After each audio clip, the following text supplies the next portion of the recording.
My brother got $6,825 from me for what he called urgent emergencies.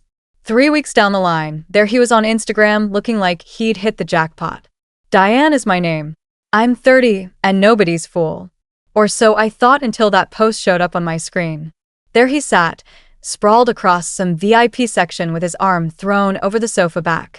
The other hand held champagne up high. Designer kicks on his feet that probably ran more than what I shell out monthly for my apartment.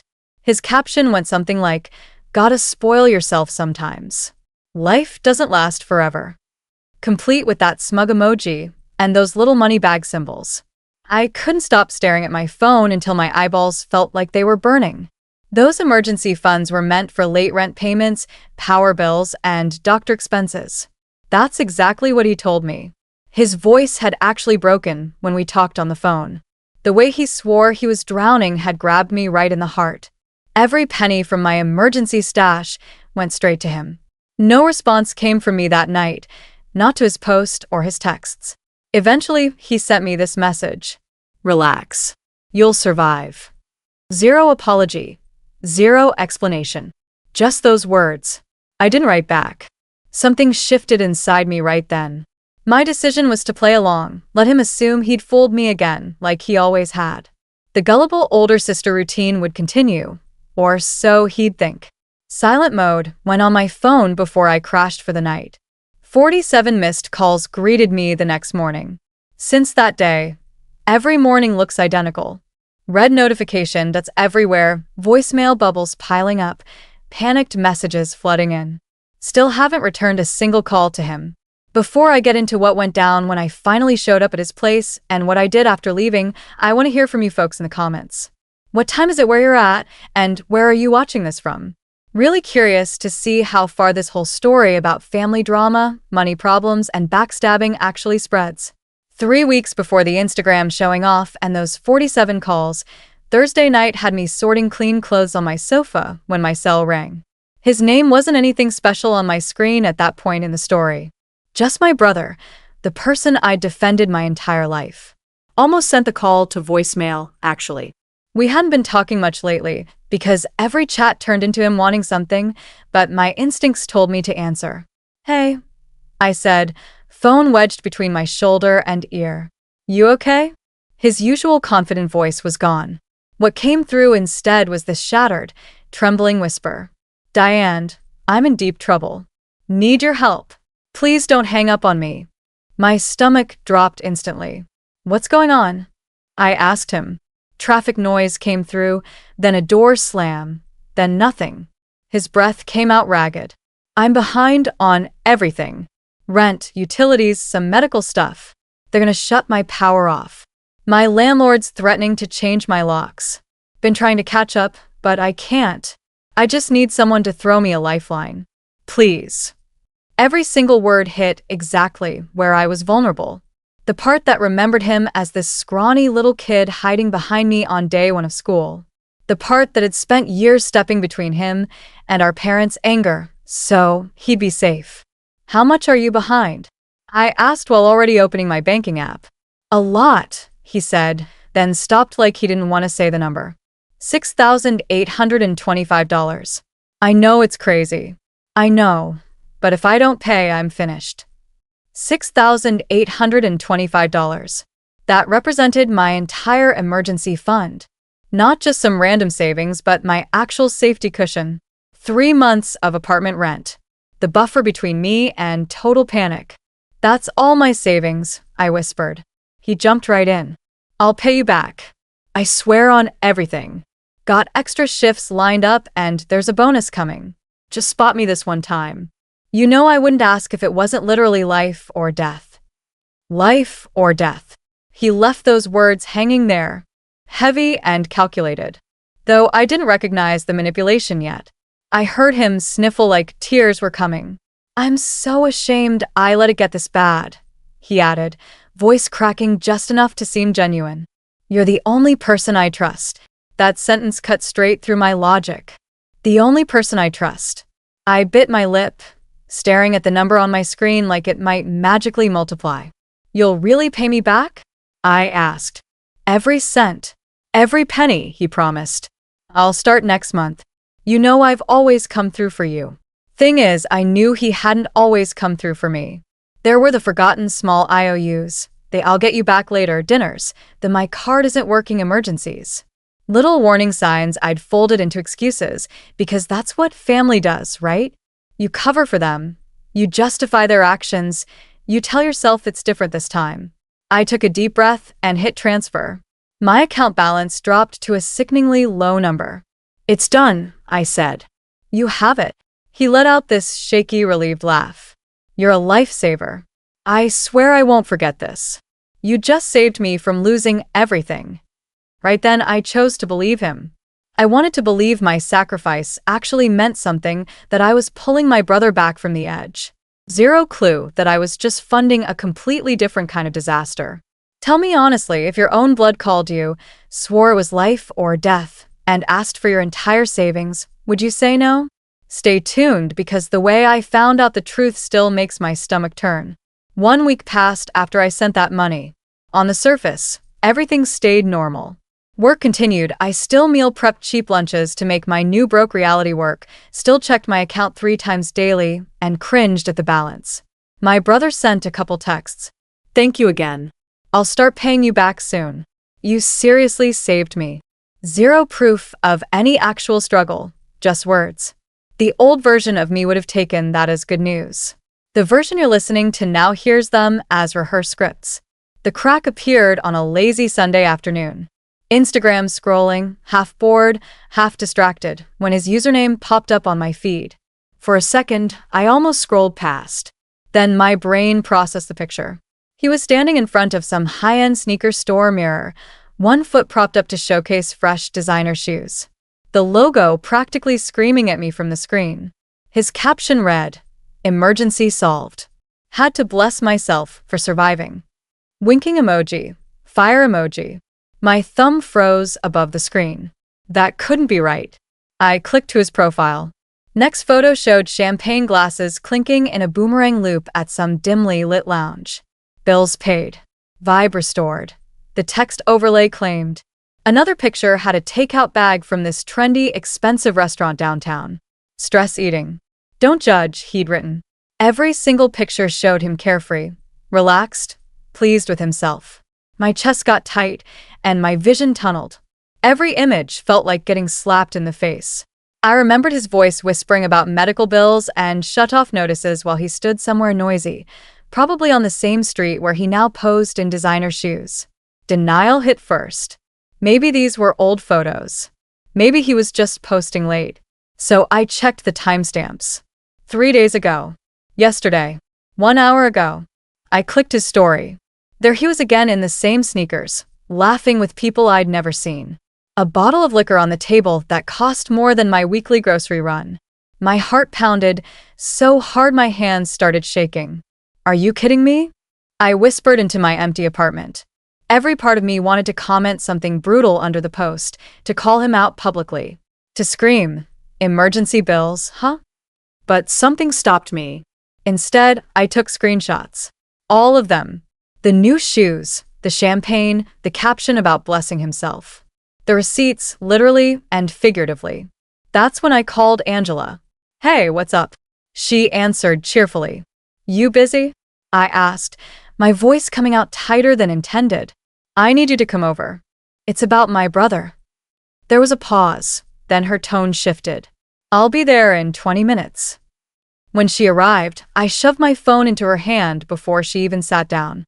She swiped through the photos, her eyebrows climbing with each one. "Wait," she said slowly. "Is this recent?" "Check the dates," I rasped. "These are from this week. From after he called me crying about emergency bills. You know, the ones I emptied my savings to cover." Angela exhaled sharply through her nose. "Are you serious right now?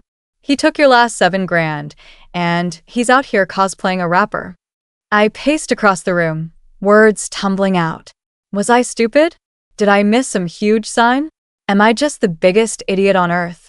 "You're not an idiot," she said, but there was a hard edge in her voice. "You're trusting, and he's taking advantage of that. Again." That word, again, hit a nerve because it wasn't the first time. I remembered college, when he'd borrowed my laptop and sold it to pay off a friend. The time he crashed somewhere, ate my food, and disappeared right before rent was due. Little betrayals I'd brushed off as he's young, or he's just struggling. I'd always been the one defending him when our parents complained. I was the one saying, he's just figuring it out. He'll get there. As those memories looped through my mind, a pattern started forming. And I didn't like the shape of it. We need to know what he's really doing, Angela said finally. Because this isn't just about the money anymore. This is about the story he told you versus the life he's actually living. What do you suggest? I snapped. Hire a private investigator? I'm broke, remember? She rolled her eyes but was already unlocking her own phone. Social media is free. Let's start there. People love to overshare. That's how the investigation started. Two women on a couch scrolling through posts, geotags, tagged photos, following digital breadcrumbs. With each new piece of content we found, the knot in my stomach tightened. By the time we finished that first deep dive, my brother didn't look like someone drowning in bills. He looked like someone swimming just fine in other people's money. Have you ever realized all at once that a person you love has a completely different life than the one they sold you? Stay with me because the next people we talked to crack this story wide open. The deeper we dug, the less the broke, desperate little brother version made sense. Angela found tagged photos I'd never seen. My brother at rooftop parties, at poker nights, leaning over tables thick with cards and cash. Almost every shot showed the same gesture. Arms wide, chin tilted up like the world owed him something. Look at this, Angela muttered, zooming in on a group shot from a month before his emergency. There he was holding what was clearly a wad of bills, grinning at the camera. The caption posted by some guy I didn't know read, "My man always finds a way." Who is that? I asked. Brandon, Angela said after tapping through his profile. Lives in the same city as your brother. Into parties, crypto, and opportunities. This is the kind of friend that says, I can flip your money, and then disappears. My stomach rolled. There was another recurring tag, a girl named Linda with pictures from the same bars, the same poker tables, the same late-night diners. In one video, he was laughing and saying, "Come on, double or nothing. I'm good for it." I didn't recognize the context, but I recognized the pattern. Risk, bluffing, confidence. Fake confidence paid for by someone else. He's not just irresponsible, I said quietly. He's reckless. Angela looked up at me. We need to talk to these people, Brandon and Linda. They might know where that $7 grand went. And you think they'll just tell us? I asked. She shrugged. We don't go as angry. We go as worried. Slightly clueless. People talk when they think you're in the dark. That's how a few days later we ended up at a noisy coffee shop across town, watching the door like we were in some low-budget crime show.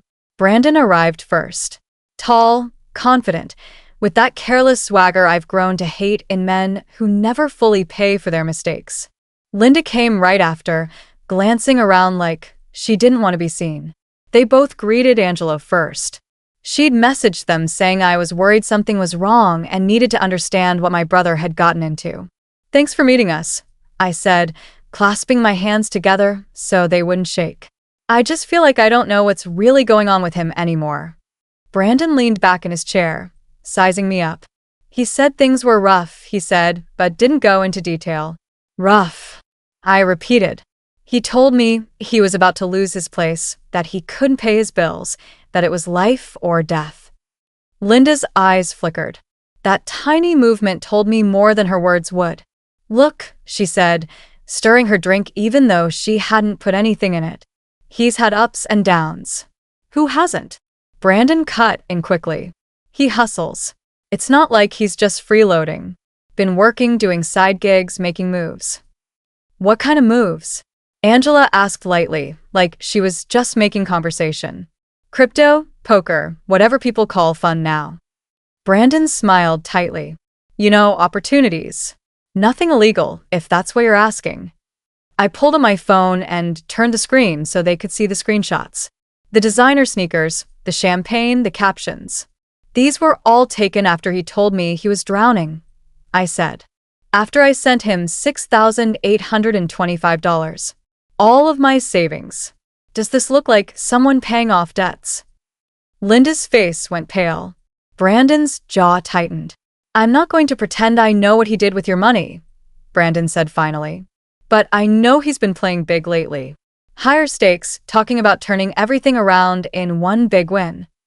So he gambled with it, I said flatly. Or something like that.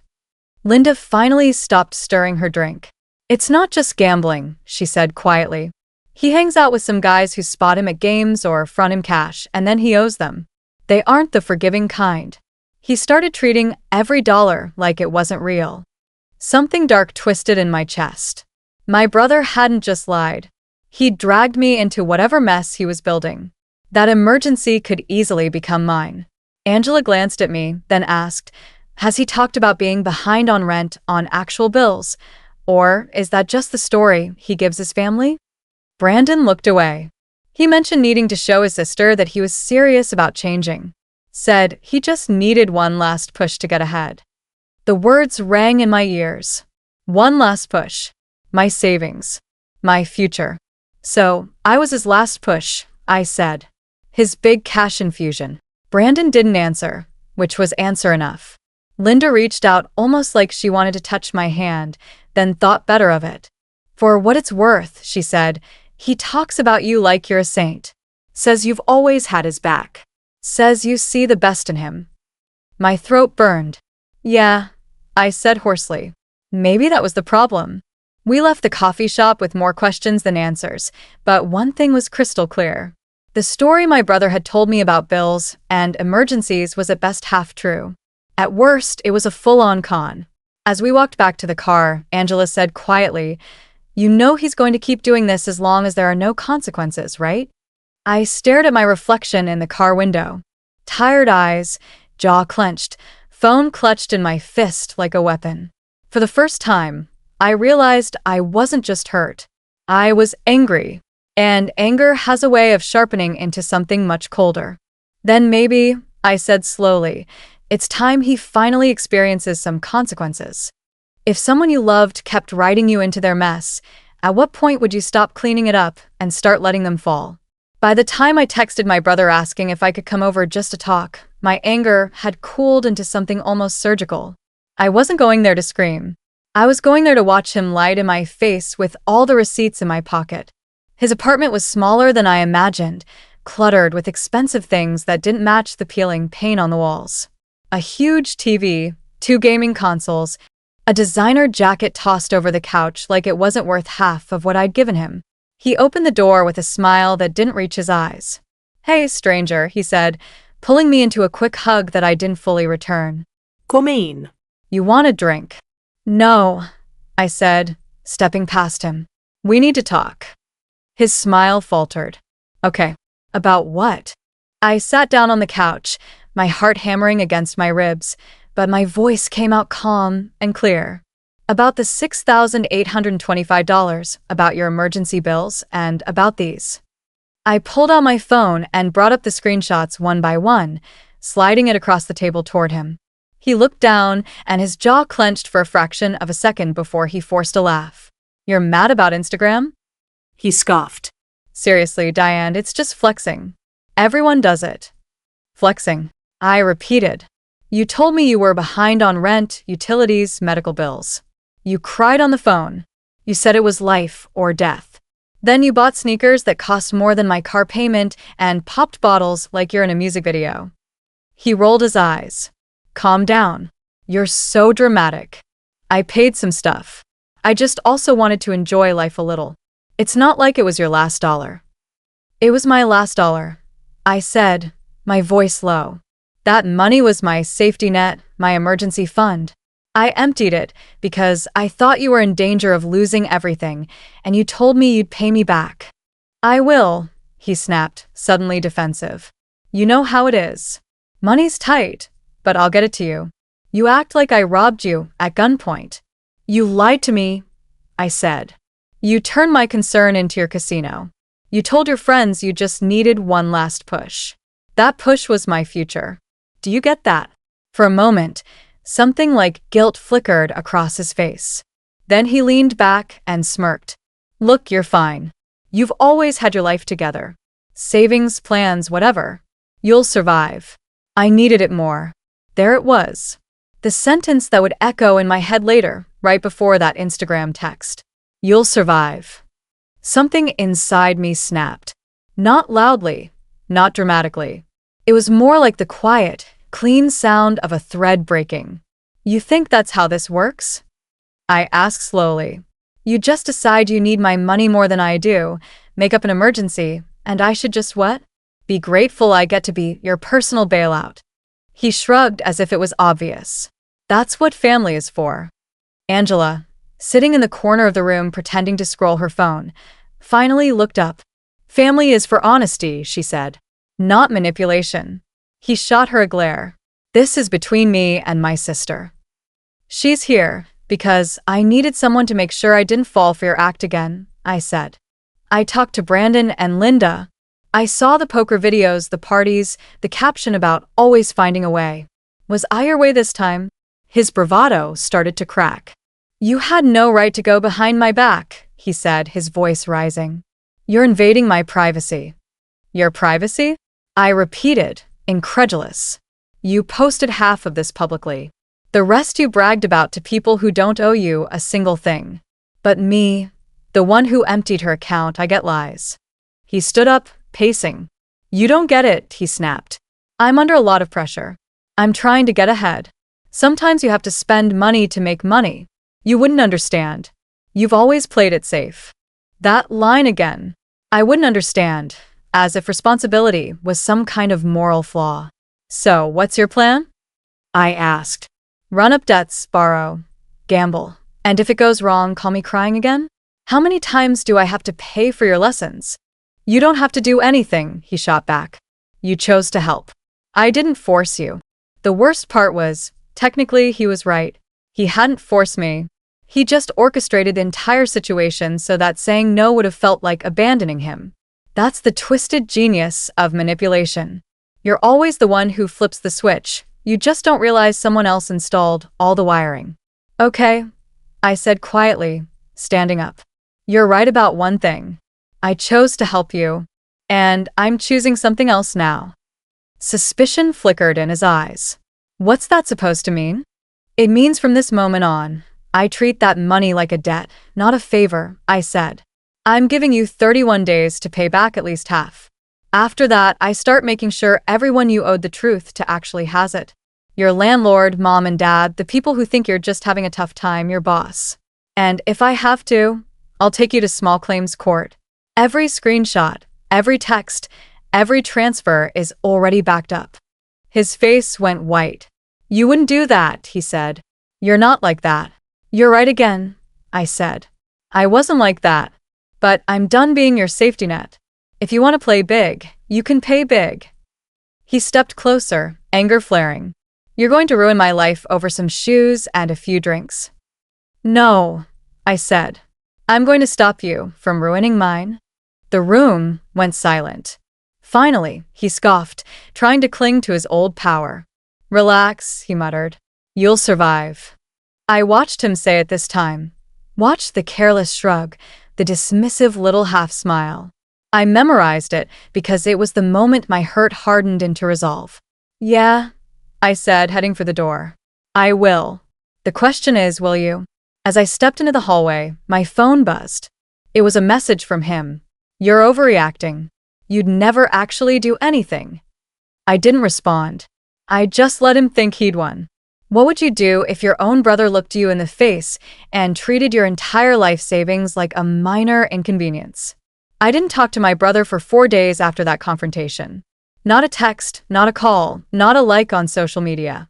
I muted his stories, turned off notifications, and did something I should have done years ago. I stopped making his crisis my full-time job, but I didn't forget my 30-day deadline.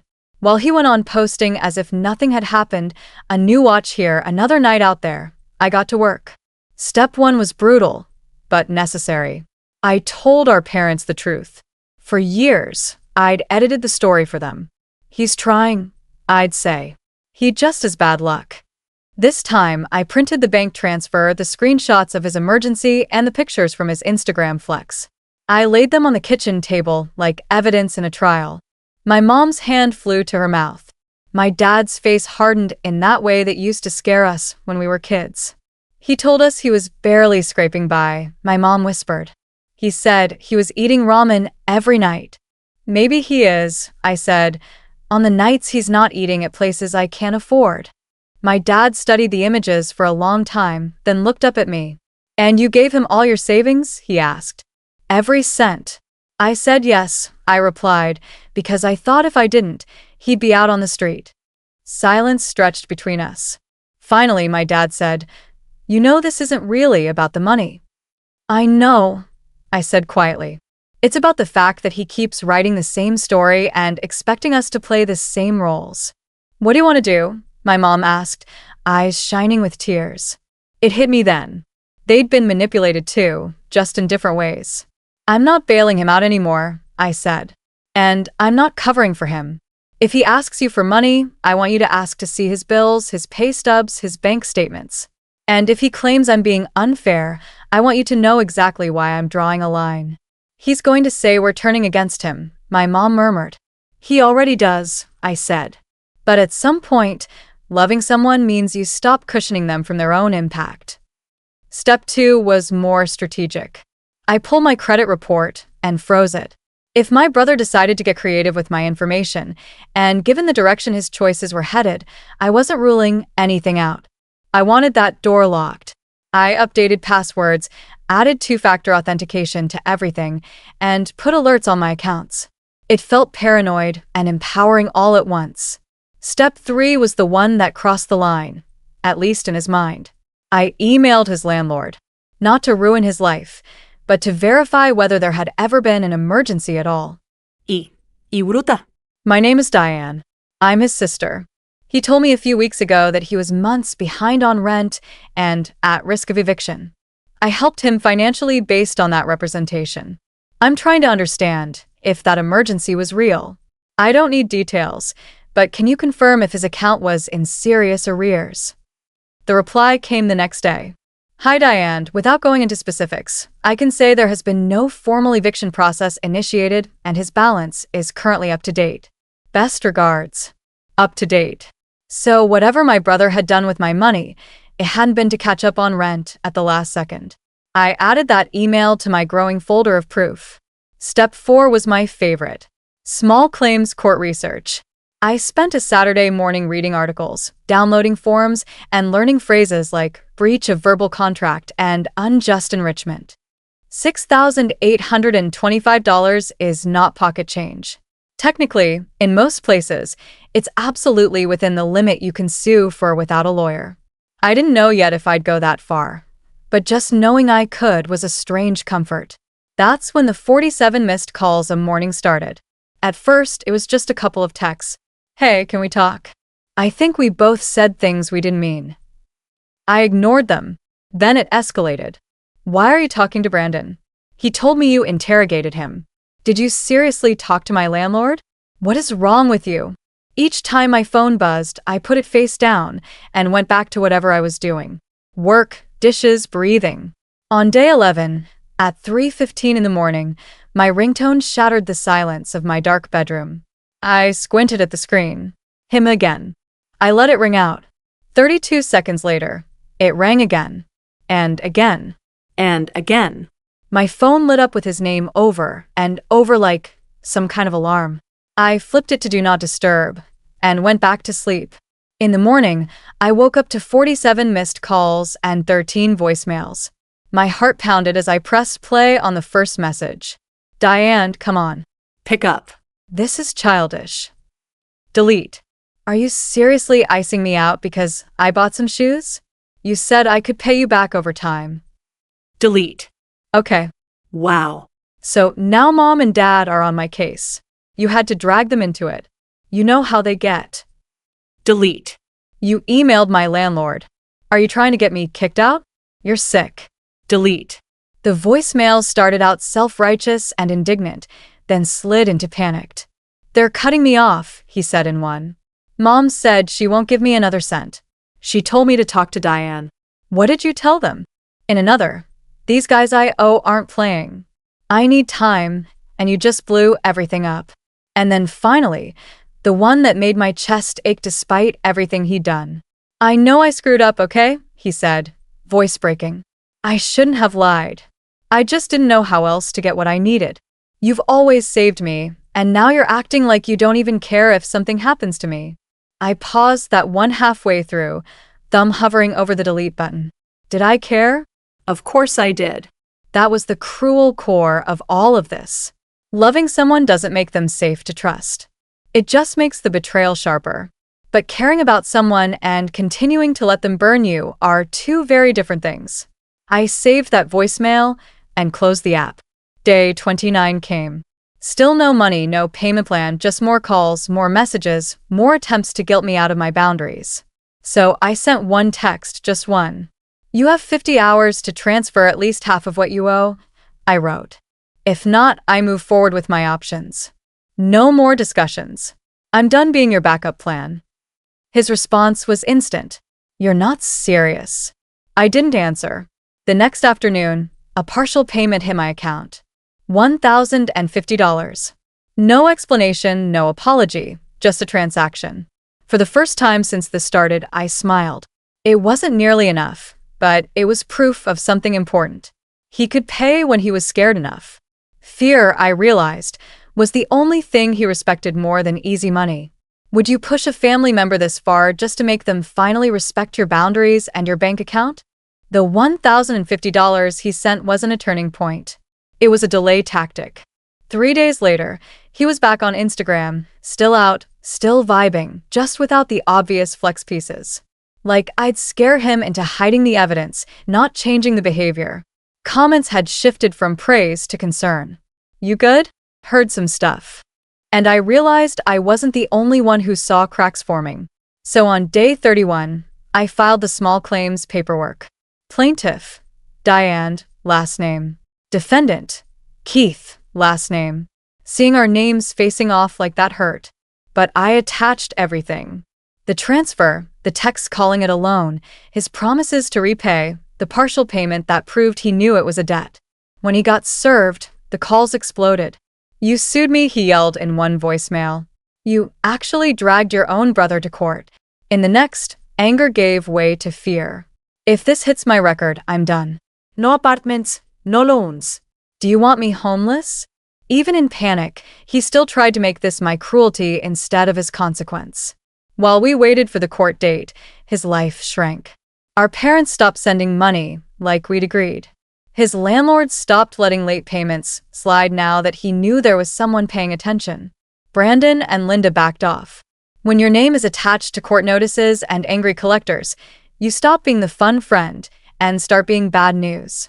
His next vague Instagram story about fake people and family betraying you for clout was almost funny. I didn't need to clap back. The people who mattered already knew the truth.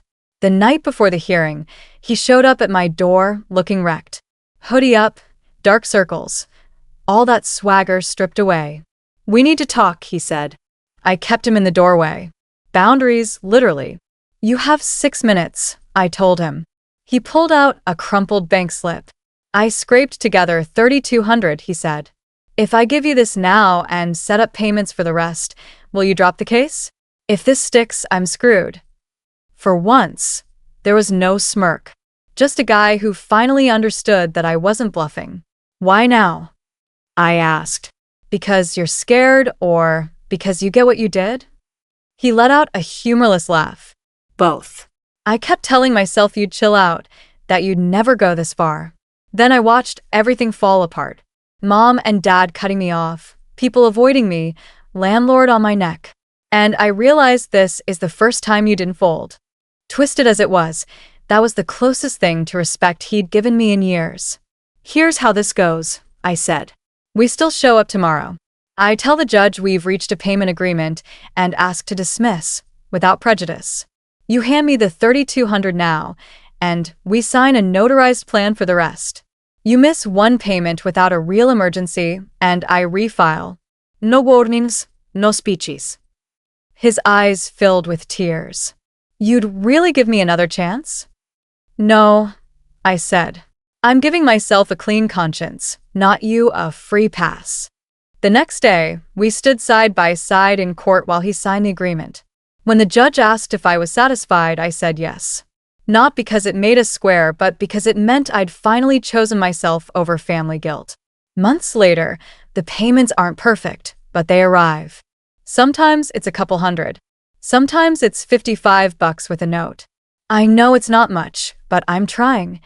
He has a boring, steady job now and sends our parents pay stubs instead of excuses. His Instagram is quieter. No VIP booths, no sneakers worth rent. Just memes and pictures of takeout, and the occasional cheap home-cooked meal. One random Tuesday, he texted, "I know sorry doesn't fix it, but I really am. I'm trying to be someone you wouldn't regret helping, even if you never do again." I stared at it for a long time before replying. I hope you mean that. There are no more bailouts. You get one brother and one sister. I'm done being your safety net. I'm my own backup now. Do I forgive him? Mostly. Do I trust him like before? No. And that's the point. This isn't a fairy tale reset. It's a new contract with myself about what I will and won't tolerate, even from blood. So let me ask you, if someone you love turned your kindness into their personal ATM, where would your line be? And once you've finally crossed it, would you stop at getting your money back? Or would you rewrite the entire way they're allowed to exist in your life?